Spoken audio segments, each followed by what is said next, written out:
করেছে নাজমুল হক বাবরকে মাধবপুর বদলগাছির মানুষ চায় না। আজকের এই তৃণমূলের মানুষ প্রমাণ করেছে, বয়কট করেছে ফজলুল বাবুকে।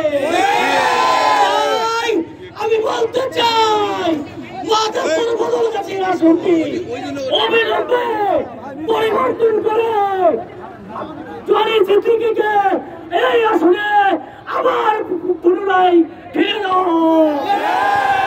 ফ্যাসিবাদী সরকারের আমলে জনি সিদ্দিকী ভোট করে ভোট চুরির পরেও 1,43,000 ভোট পেয়েছিল সংগ্রামী সাথী বন্ধুরা।